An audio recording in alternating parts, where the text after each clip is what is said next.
Have you noticed that the press is not concerned at all about this caravan? They say this caravan's not going to make it up to the United States. This is just nonsense. And why are they talking about it now? Really?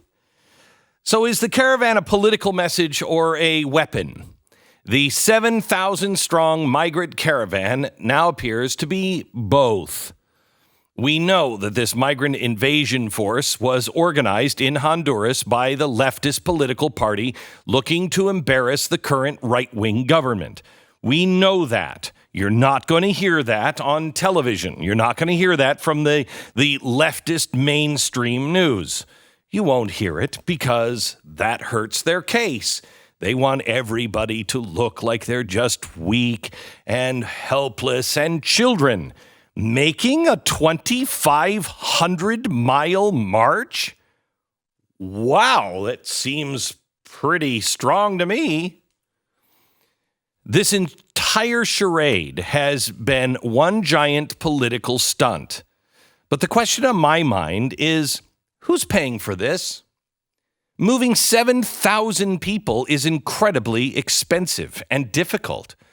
What about the people who can't make it to 25 miles or 2,500 miles? What about the people who might have heat stroke, might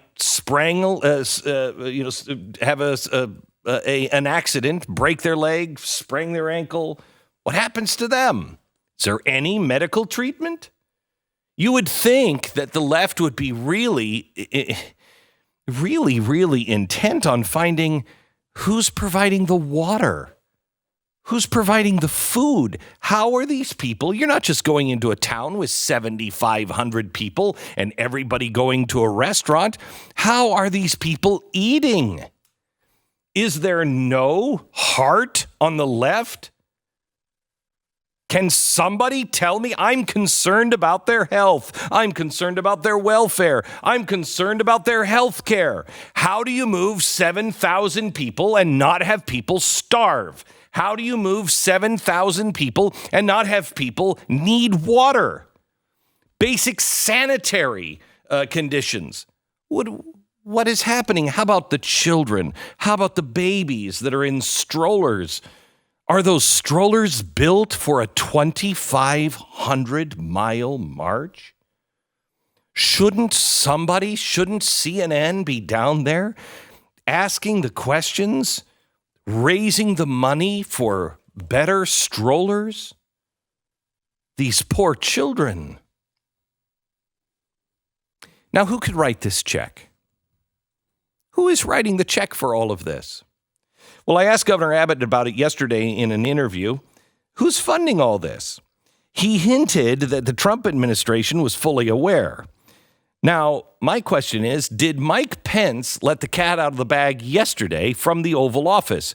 Mike Pence, our vice president, said, quote, "At the president's direction, I spoke to President Hernandez of Honduras.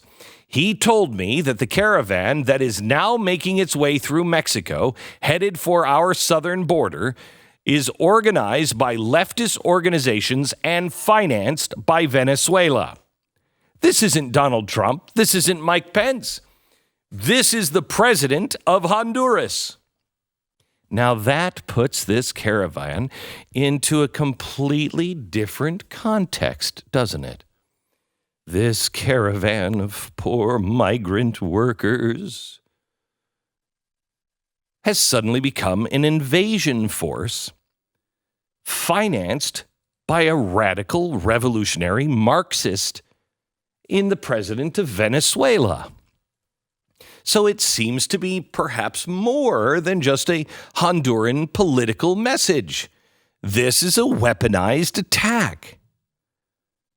But I know CNN doesn't want to cover that.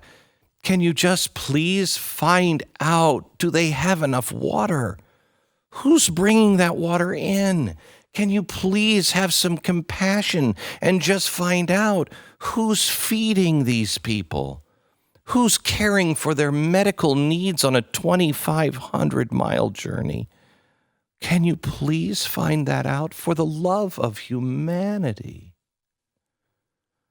I pointed out on multiple occasions the caravan organizers have ties to both Castro and Maduro in Venezuela and Cuba.